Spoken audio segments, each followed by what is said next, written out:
a lot of viewers, a lot of fans could be tempted to say, oh my God, is this the South Africa of old? They always do this, it's kind of in their hand, do they let it slip away? But I've got an alternate theory. It's the South Africa of new, because we saw this South Africa in the World Cup as well. Just when you thought that it was going down the drain, are they going to be able to hold on? One guy, two guys will put their hand up and take the team through.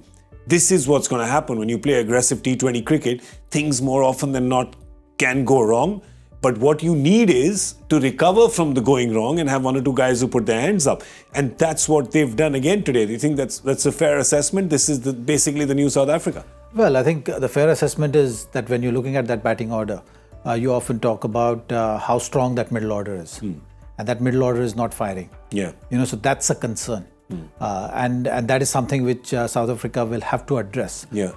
New or old doesn't matter. It's about get the win. Yeah, get the win, get the processes going, and live up to expectations. So when you're looking at that team on paper, you're saying yes. Marco Jansen coming at 7, so maybe they're backing these 6 batters.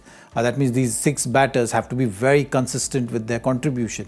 That's the faith which team management is showing on them. But when it's coming to match situation, it's not coming on the field, it's not coming in play. And that is something which they'll have to figure out, because it's becoming like in 2 games we've seen the similar pattern. Yep. And that is a worrying sign that you have the names, you have the reputation, but there is something which has to happen beyond that, which is communication. How do you absorb? Like when you have that kind of batting lineup, you don't have Marco Jansen coming in as a floater. Yeah. These batters are more than accomplished batters to be able to play any situation.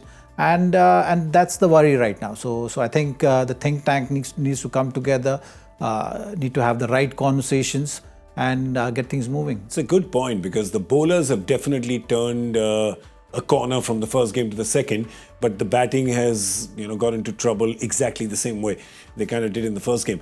But DK, it's a good point that Zach makes, is that yes, of course, the rescue effort was staged by Coetzee and Tristan Stubbs, but why are the top order batters letting the situation reach a place where it needs rescuing game after game?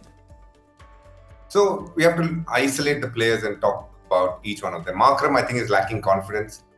Heinrich, Klassen, very similar. In the recently concluded T20 series that happened domestically in South Africa, didn't get going. I don't think he had batted at his best. Probably not batting at his best right now, and that can happen for sure, where you go off rhythm. David Miller was a clear case of him not picking the ball at all. A first bowler, you don't judge too much into it. But yes, the one point that Zach said is very interesting. Why would you send Marco Jansen at number 7? He's a very proficient player of spin. It is fine. But if you're going to send him at number 5, it's either you're believing, okay, maybe I want to protect Heinrich, Klassen or David Miller, or you're saying just go out there, play a few shots, that'll get the game closed, and then we have the Klassens and the Millers to close it out very, very quickly. With Jansen obviously playing in the bang in the center where he was playing a Varun and a Bishnoi was never going to be easy, and you saw that it didn't come to him naturally. Someone who can hit fast bowling really well. Spin is still a work in progress, and it didn't get going, and then that put pressure on Klassen and Miller as well. So overall, have to say that South Africa do have their worries with their middle order. It's not firing. It is something that has happened before as well. Even in the World Cup, there were quite a few close games, and they just managed to tip it at the end. But how often can they keep doing it is a question. Yeah, there is, when you look at it, I remember when Marco Jansen came out to bat at 5, I looked at Zach and I said, oh, they're doing what India did. India can send, they said you can send Aksar at 5, so we can send our number 7 at 5 as well.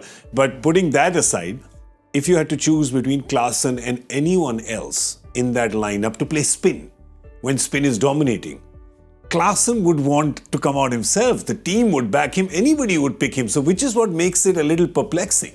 No, the question here, GK, is what kind of target you're chasing. Yeah. You're chasing 124.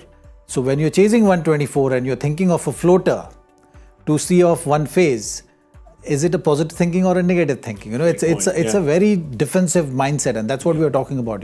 That they created that doubt for themselves, and that was the doubt. That was confirming the doubt of South African batting lineup there, that they are not sure whether they will be able to chase down 124 comfortably. Yeah. And that is something which we've seen in the first game as well with the ball. like how they utilize their bowling resources, was a sign that you're thinking too far ahead and you're saying that, okay, the game is going to go to the last 3-4 overs. So, we have to think of getting the overs out. Yeah, it's muddled. So, so that's muddled. That's defensive thinking. In cricket, we've seen that, the guys who are able to not really think about all these defensive tactics and, take the game on, more often than not, you will see them play the game with fearless approach, and that brings about a lot of success.